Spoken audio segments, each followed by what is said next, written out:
I said last week that today we would talk about the discovery of the Nag Hammadi Library and look at the Gospel of Thomas together. Here's a more detailed map for today. First, we've got to revisit briefly, I hope, last week. And then I want to say something briefly about Gnosticism. Then, very briefly, something about Nag Hammadi. And then whatever time we have left, we can at least get started with the Gospel of Thomas. I have a handout for you at that point. So, first, revisiting last week, I made at least one mistake, probably a lot of mistakes. But when I got home, I thought, that doesn't sound right. If you were here or if you heard the tape, you remember I said that once the proto-Orthodox, proto-precursor, that group of many different groups of early Christians who eventually became mainstream, the proto-Orthodox became Orthodox, became the church as we think of it. I said once they decided which of the many candidate books they wanted to canonize in the New Testament, the arguments continued. They kept right on fighting because now they had to decide which versions of those books were holy and which translations were holy. And as an example, I mentioned that we have today 7 early versions of the last chapter of Mark.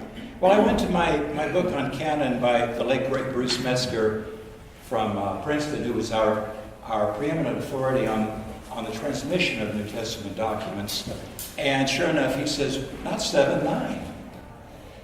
And by the way, Mark would have been astonished to find he had chapters. We didn't have chapters in the New Testament until 1227.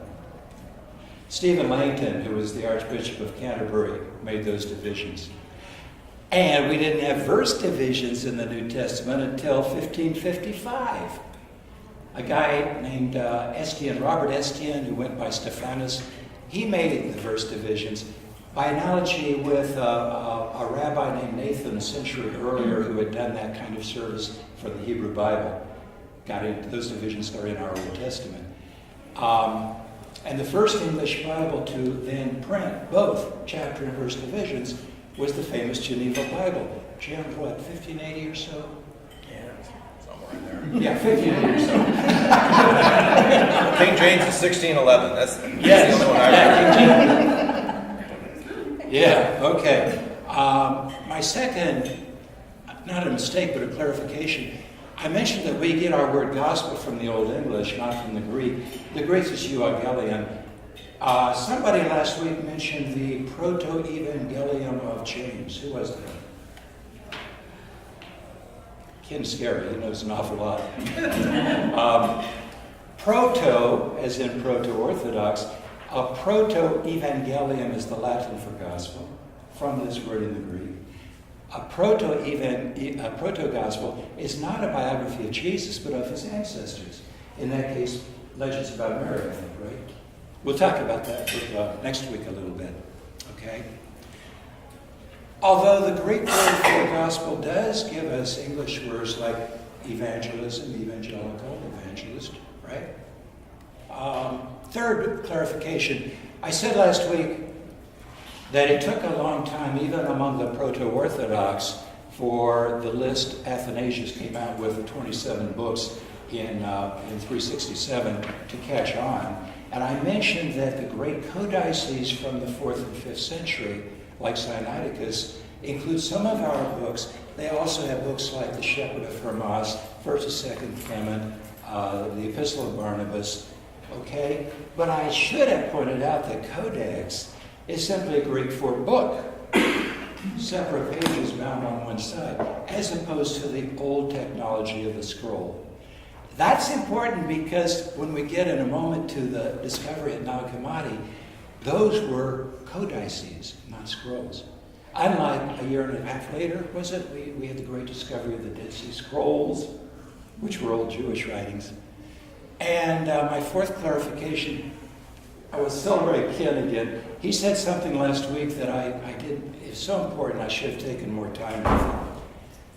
I said that we have some models in the New Testament for organizing groups of Christians, the Pauline model, the Johannine model, so forth. I said the Proto-Orthodox party came up with their own model, which was not a New Testament one.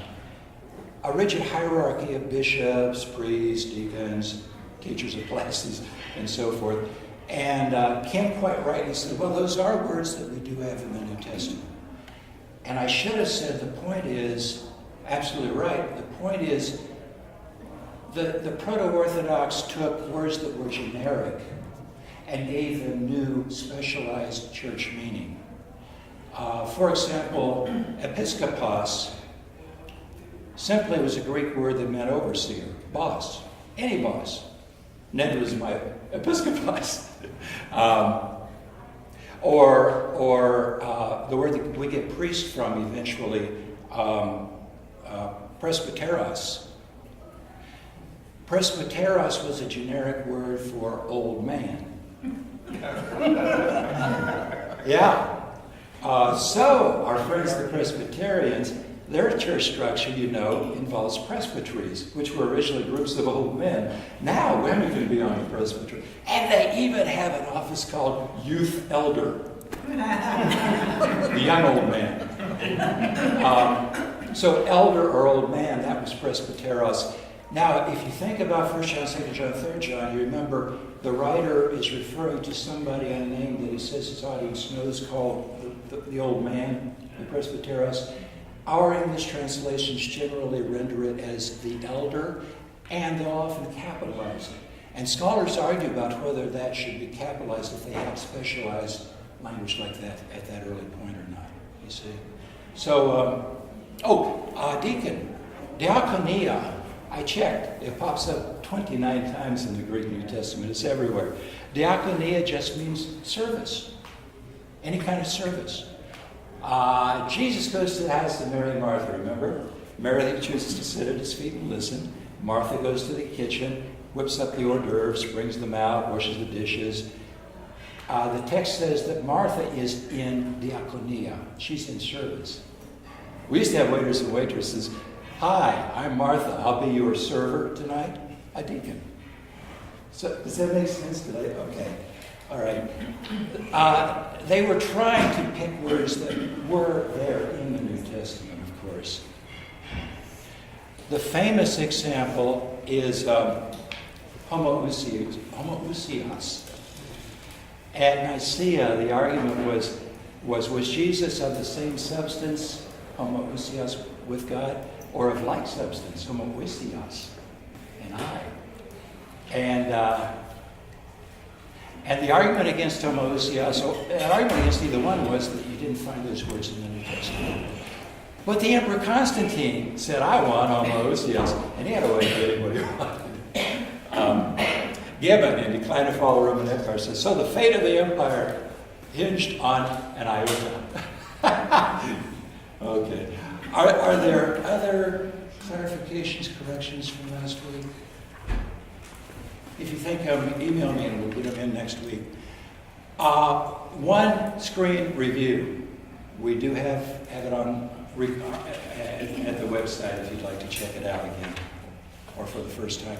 What I said was last week, we now know there were lots of early groups of Christians, great diversity from the get-go. And the proto-Orthodox managed to emerge as Orthodox by using a three-pronged strategy with these three approaches: clergy, creed, and canon. And people like Athanasius were attracted to canonizing those books that, of course, were closest to their theology, closest to their ecclesiology, their notion of the church and what its structure should be. Makes sense? Which is kind of ironic because there are lots of things in our canonical New Testament that don't jive all that well with Orthodox church theology. But that's a good starting point. And obviously the books that we're looking at were not canonical. They failed that test. Quick review. Wow. Gnosticism. Right. The famous Nag Hammadi library that I'll talk about in a moment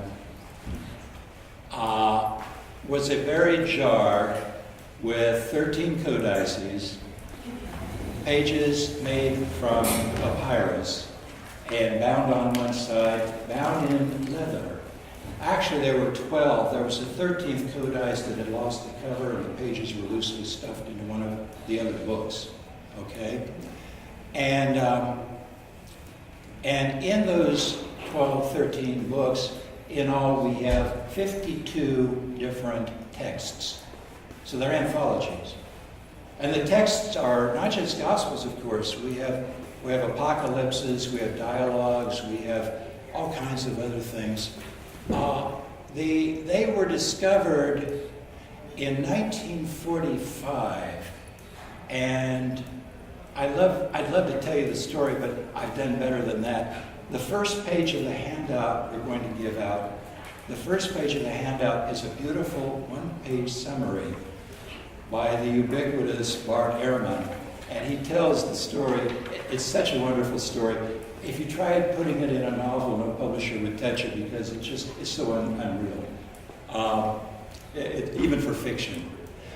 The books are often called the Gnostic Gospels, thanks to Elaine Pagels. She took her dissertation at Harvard under the great Helmut Kuster and turned it into a best-selling book. This is the book that made the Gnostic discovery so famous, of course.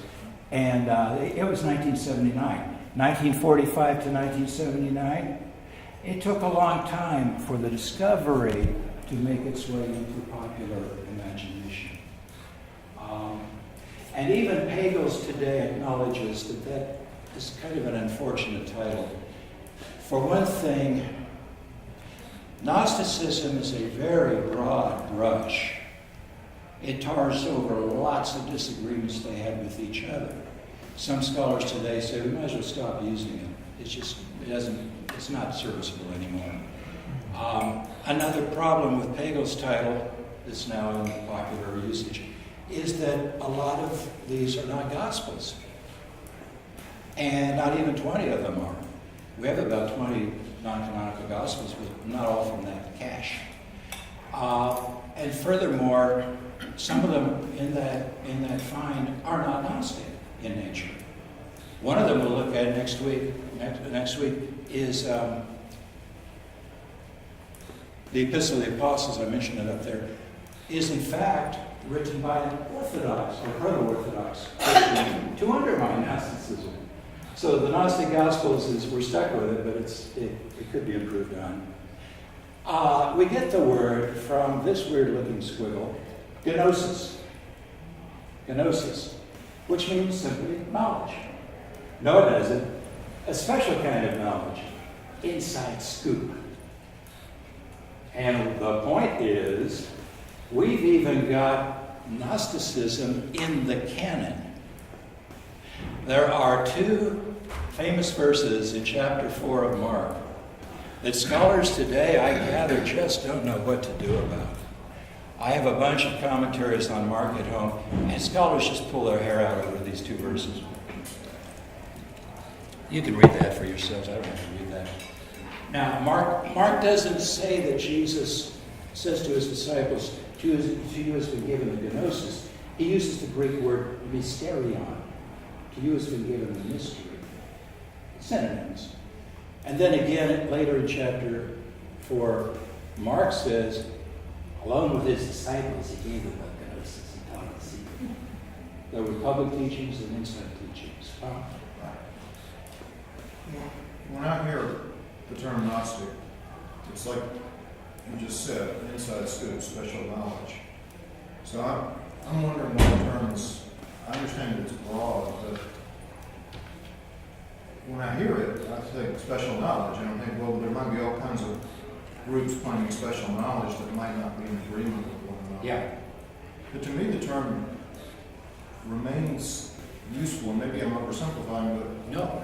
looking at those two things about parables versus saying something more direct, like I could tell the story of Chicken Little, and kids get it because it's kind of neat. There's a talking chicken and so forth. But I could then say more directly, you'll always attract attention by predicting doom and gloom. And that's not really special knowledge, it's just going directly to the point of the narrative.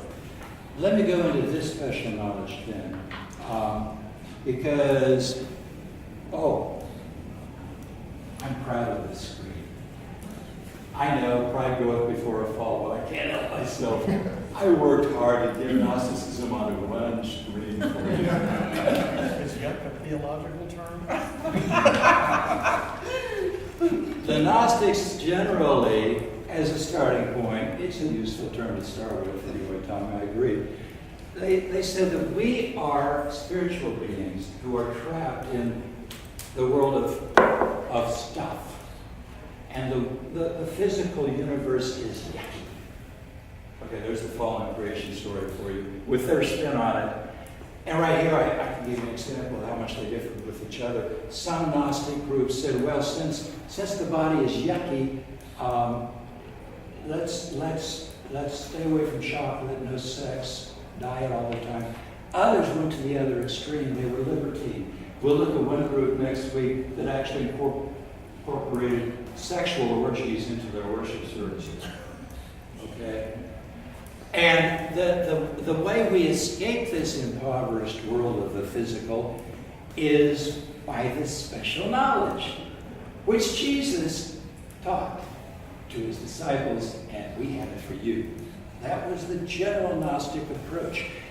Notice they completely rejected the proto-Orthodox notion that Jesus' death was saving. Big break. Well, what they said isn't all that different from modern liberal or progressive Christians who celebrate what's called the nonviolent atonement. Lots of us today think it wasn't the blood of Calvary, it was what Jesus said and did. It was his example. Emulating that gets us closer to the kingdom of God. You've all run into that idea. Some of us try to live by it. Some of you know Denny Weaver's famous book, The Nonviolent Atonement. Some of you know it because I taught a Wednesday night series on it here a couple of years ago. And Tom Penna taught the same book to the young adults a couple of years ago. Now, in later docetic writings, there's a tendency towards literary dialogues, for instance, certain literary conventions. The post-Calvary Jesus is in conversation with his disciples. Lots of those. There are weird initiations. Raz is not here today. Raz last week asked about the mystery religions, the mystery cults. There are a lot of points in common between those things. I have a list of names up there. And some of the later Gnostic writings. And the later Gnostic writings get into really weird esoteric cosmology, elaborate stories about the origin, the creation of the universe, and how the fall of humankind happened, and how we can ascend through the different, one heaven on top of another, to the divine throne room of God. Okay? We don't find those esoteric things in the Gospel of Thomas, which raises the question of dating. I'll get to it in a moment. Now, can somebody help me with handouts? I have to ask a question. Sure. The Mark is the first gospel, Yes. and I wonder if Our first gospel. Yeah, as far as we know. I mean, that's is there scholarship that informs us why those two verses that you had up there are not reflected in the 6 Union Gospels? Well, the screen that I put up, the slide I put up, included, one of them gets reflected later in Matthew and in Luke, right? So it gets into all three of the Synoptic Gospels in passing. And I repeat, I have not seen a clear explanation. So maybe it means this, maybe it means that. You know, that's very interesting. It seems to be more clear than Mark. Yeah. And it seems to me awfully close to Gnosticism in that respect. Okay. Do we have enough copies? Yeah. Good. So, Now, thank you. I say on here, we're going to use this again next week, so please don't take it home. I lied. You may take it home. I'll just kill some more trees if we run out. But if you take it home, please do bring it back if you can next week. Okay? And when you look at it this week, you need to check first off the pagination, because Office Depot ran two runs for me, and the first one they got the page sequence off. So first thing you need to do is make sure, see if you need to separate and restaple your particular packet. Now, once you don't, every teacher knows you don't give handouts out until the end of class, but I did. When you get home and you look at the first page, this is Ehrman's wonderful version of the story of the discovery of the Nag Hammadi library. It took place near a little village called Nag Hammadi, which is on the west bank of the Nile, south of Cairo, but north of Luxor and Aswan. So it's upper Egypt. All right. And I repeat, it's a story you couldn't even make up. It's so wonderful. Wow. And all I want to add to what you've got on that page is this. What we think the leading theory is this. I said last week that in 367, Athanasius sent around a letter to the Christians under his authority and said, I decree you're supposed to treat these 27 books as holy, get rid of the others. There was a monastery founded by St. Pachomius. You all know St. Pachomius? I don't. St. Pachomius had founded a monastery in Upper Egypt in the early 4th century. And it's only 3 miles from where these things were found. So the theory is that some of the monks of St. Pachomius didn't want to destroy their favorite holy books, their candidate books for canonization. And so in the dark of night, they put them in this jar and spirited themselves out into the desert and buried it, hoping to come back and retrieve it after the heat blew over, which they had good reason to think might happen, because I said last week, Athanasius was bounced in and out as Bishop of Alexandria 5 times. For whatever reason, they never got back to it. And these 7 illiterate Bedouins digging for sabak, digging for fertilizer, in December 1945, hit something hard under the surface of the ground, dug this thing up, and the rest is now history. Okay? All right, so I leave page 1 to you this week. Now, I said last week I was recommending a couple of books if you wanted to pursue the whole topic. I said Lost Scriptures is a very readable translation, in many cases by Bart Ehrman himself. And I said the companion book, Lost Christianities, will tell you about the communities that produced these early writings. And Jeff brought another of his many books. This one is, what's this one? Apocryphal New Testament. By J.K. Elliott? Little bitty book. You can do that during TV commercials. The non-canonical Gospels are available in lots of places now. A lot of the translations are not particularly readable, though. Oh, yeah, you mentioned this one last week, right? Oh, no. Thank you. Thank you, I forgot. So the leader of these 7 Bedouins, named, strangely enough, Muhammad Ali. Muhammad Ali takes them home to their mama, and she piles them up next to the oven, and over the next few weeks she uses some of them for kindling. We have no idea what we lost. But the family was engaged in a blood feud, McCoys and Hatfields. Their father had been a night watchman, and he had shot an intruder. And the intruder's family then killed him within 24 hours. And the mother told her sons, keep your mattock sharp, your chance will come for revenge. Sure enough, they found the guy, hacked him to death, and then the ultimate act of blood vengeance tore out his heart and devoured it raw among them. These were PhDs from Georgia Tech we're talking. And the guy that they revenged their father on was the brother of the local sheriff. So Muhammad knew he was going to come search their house, and Muhammad was worried that they might get in trouble for the stuff they dug up. So he took it to the local Coptic priest and said, put this under the bed until the heat blows over again. Well, great one out. The Coptic priest immediately hightailed it into Cairo and sold them to the director of the Coptic Museum. Greed one out again. He immediately, instead of putting them in the museum, started peddling them on the black market to unscrupulous dealers. And they started turning up, and scholars said, what? UNESCO put together a scholarly project to reassemble the whole thing and publish it under the leadership of an American named James Robinson. So as I say, the Gospels and the rest of the Nag Hammadi find it's available to you all. You can even find, the thing is you have to be careful because a lot of translations are really wooden. They're no fun to read.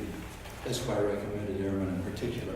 Okay, I have another book I want to mention, The Complete Gospels. This one is the one I'm going to be using for the Gospel of Thomas. Because this one has all kinds of scholarly footnotes, far more than Ehrman or anybody else I know, Elliot provided. So I'm going to be working out of that one. Okay. This is the first page of the Gospel of Thomas. Don't ask me to read it because it's in Coptic. It's in Egyptian.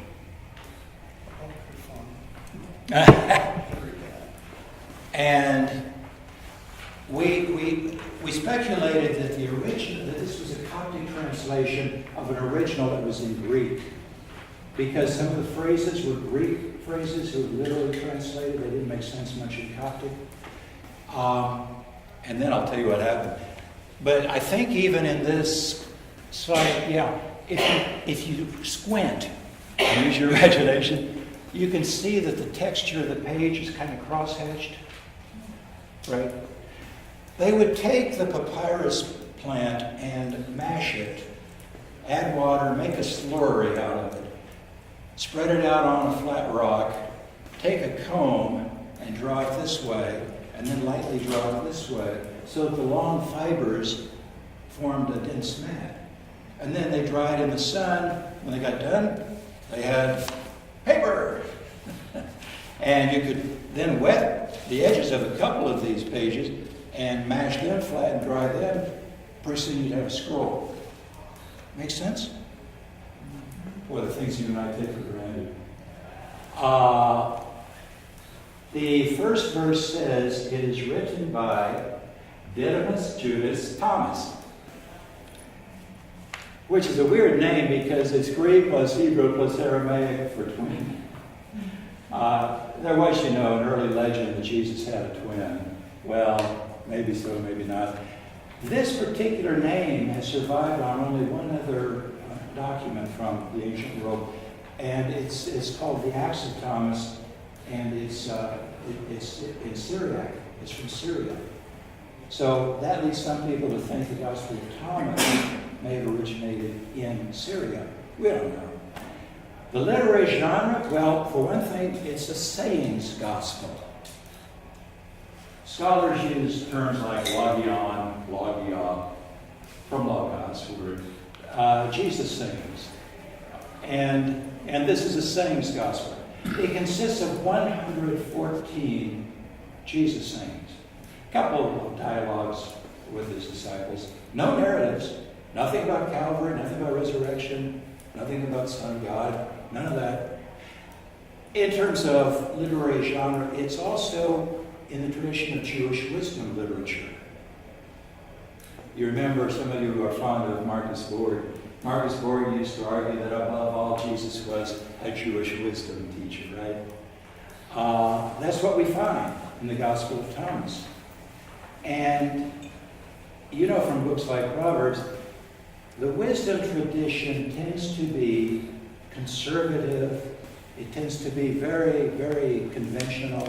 And we have some examples. You can look at these individuals. The sayings are numbered. These individuals, when you get home this week, when you have access to this, thanks to Virginia Murray, you can look at some of them. People are selfish, people are vain. Okay, that's the kind of thing you would expect to find in Proverbs. But a lot of the time, the wisdom in Thomas is radical. It undermines the conventional.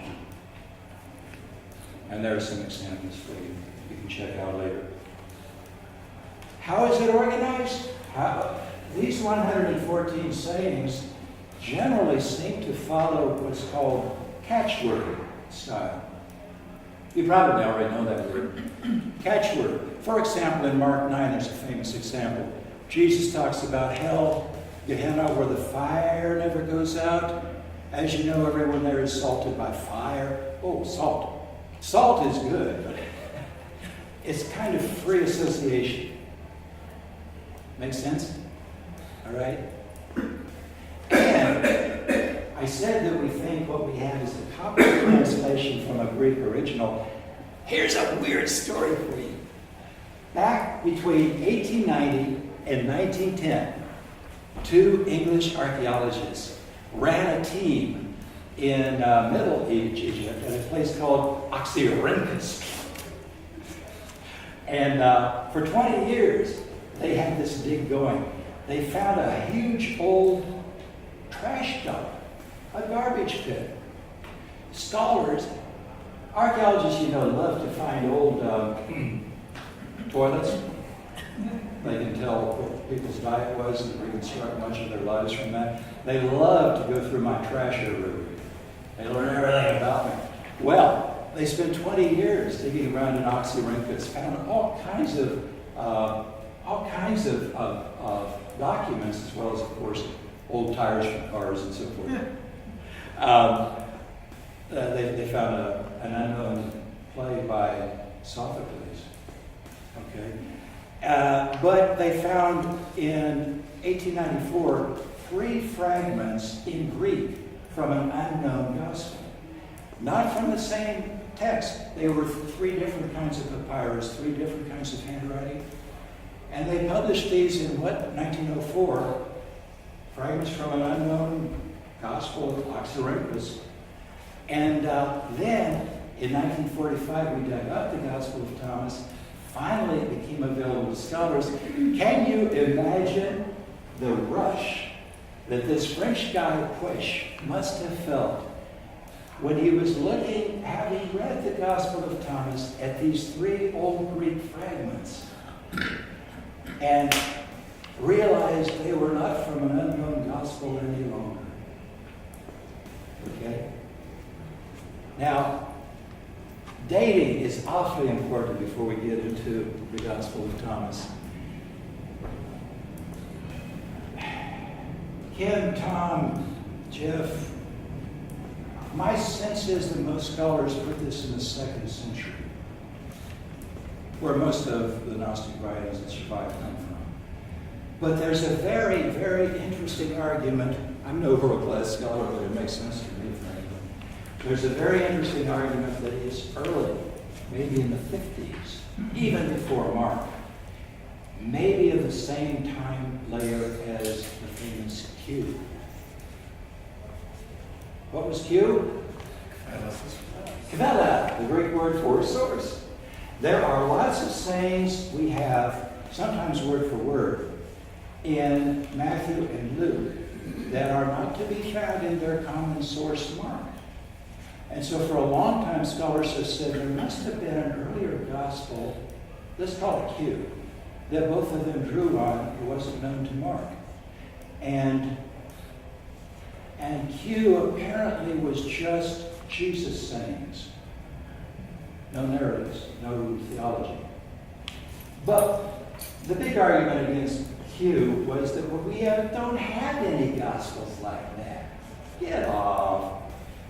And then we dug up Thomas in 1945, and scholars said, it's just like Q. And the dating argument is fascinating because,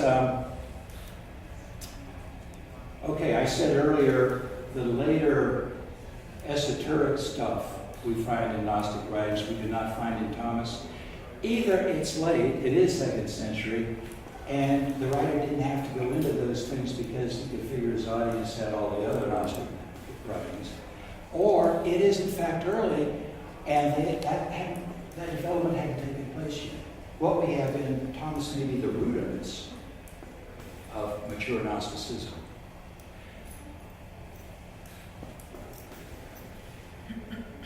Questions? Comments? It's more of a comment, but it's been a while since I read Elaine Nichols' book on this. Yeah. I think she seems to feel like it was early, like maybe 50, because she says at one point the Gospel of John sort of takes a poke at Thomas. Yeah. Which, and you'll find a number of scholars today think that. John is a wonderful gospel because it's like looking at the Grand Canyon. You can see layers, historical layers. You can trace the development of Johannine community thinking over time. And so it's hard to put a real date on John. You have to say, well, which verse and which chapter? You see. Maybe someday we'll do a series on John, though. Okay. We'll give you a few months off. At least.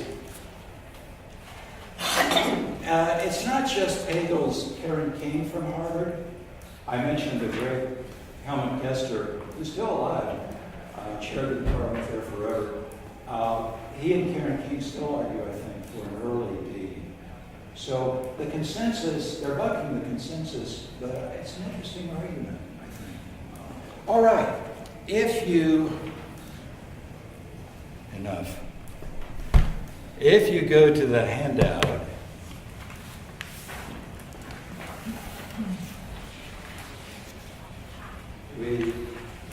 I have 2 more copies up here.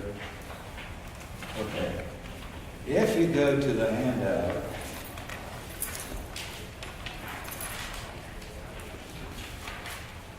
we cannot in 10 minutes read all of it.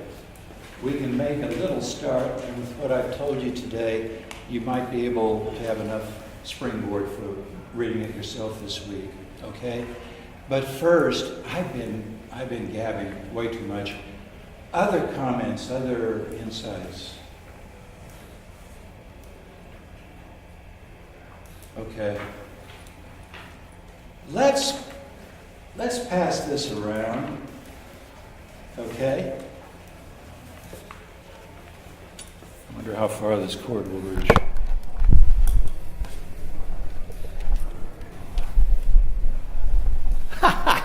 Oh well. All right, you're on. Kate, you want to start us off with? Sure. With the first saying? You got it there? In the handout? I'm sorry. Where? Which page? This will be page 2. Am I right?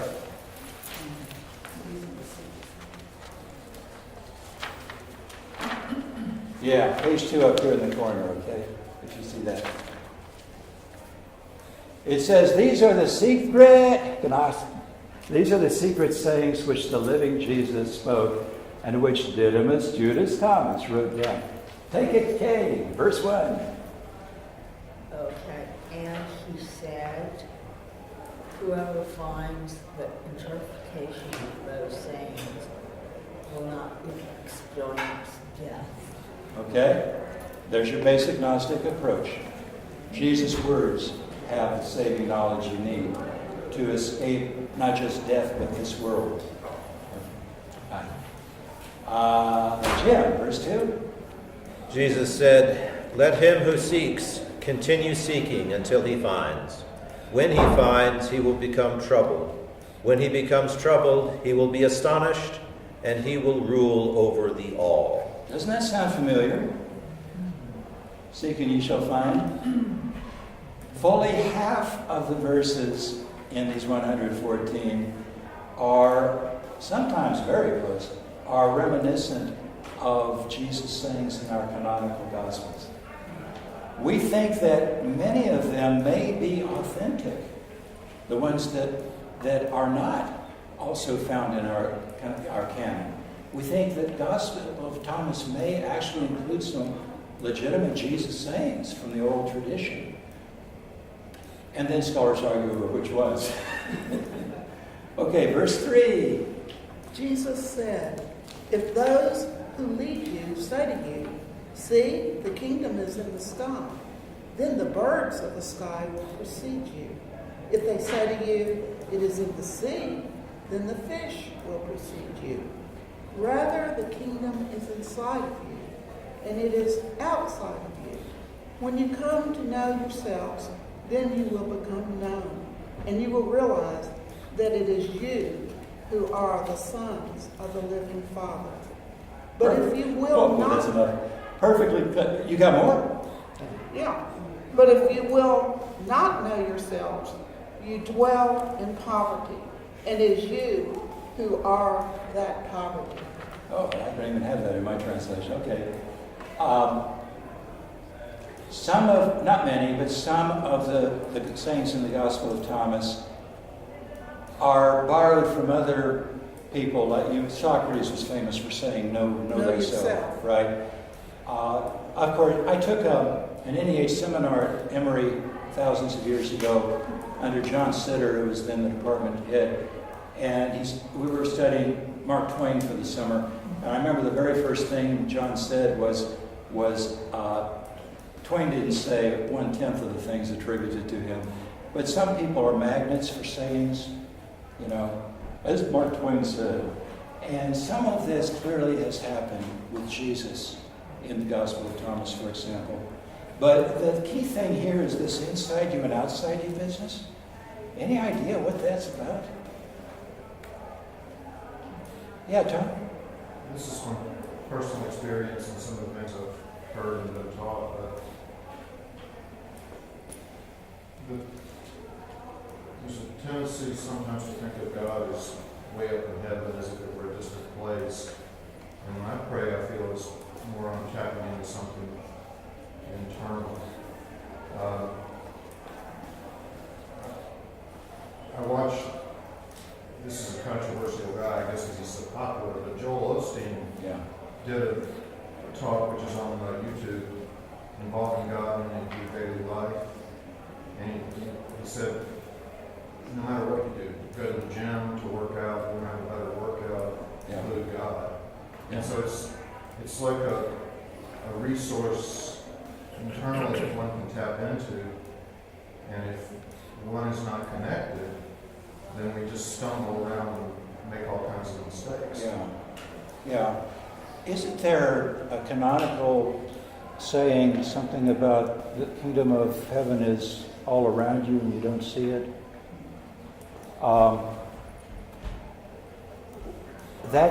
There's several verses in Thomas you will find like this one. The kingdom of heaven is within you and you don't see it. Right? Okay. Number 4, Jeff. Jesus said, the man old in days will not hesitate to ask a small child 7 days old about the place of life, and he will live. For many who are first will become last, and they will become one and the same. A couple of Jesus sayings that are familiar to us, right? Children, the first shall be last, the last first, right? This single one thing, though,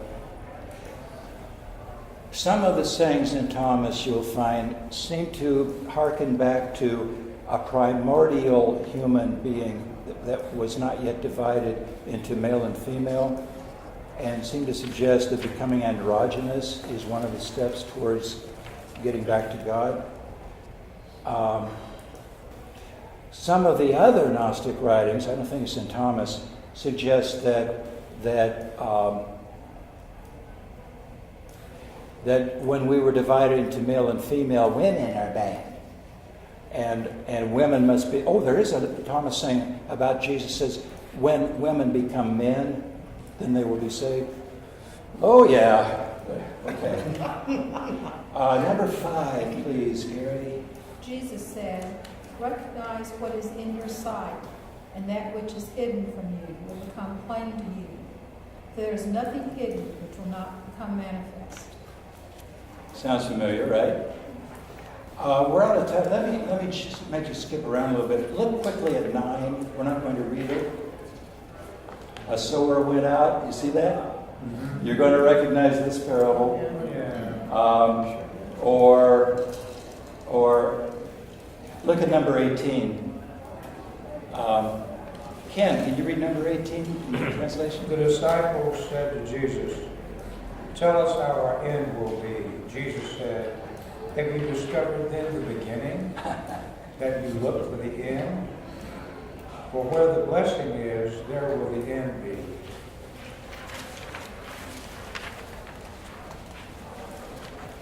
Blessed is he who will take his place in the beginning. He will know the end and will not experience death. If you figure that one out, send me an email. Some of these are just really... I am the Alpha and the Omega. Oh, yes. Or one more. Look at number 75 for next week. Somebody read number 75 for us. You got it, Chris? Jesus said, many are standing at the door, but it is the solitary who will enter the bridal chamber. Now that sounds like a parable about the bridesmaids who had oil prepared and those who didn't for their lamps. But focus on that term, the bridal chamber. Next week, we're going to find 2 other Gnostic Gospels that use the bridal chamber. One of them uses the term 5 times. Boy, is there a lot of speculation about that. And the last week, we're going to get to one particular Gospel called the Secret Gospel of Mark. Okay, I'm not even going to tell you about it yet. What is really good? Which one?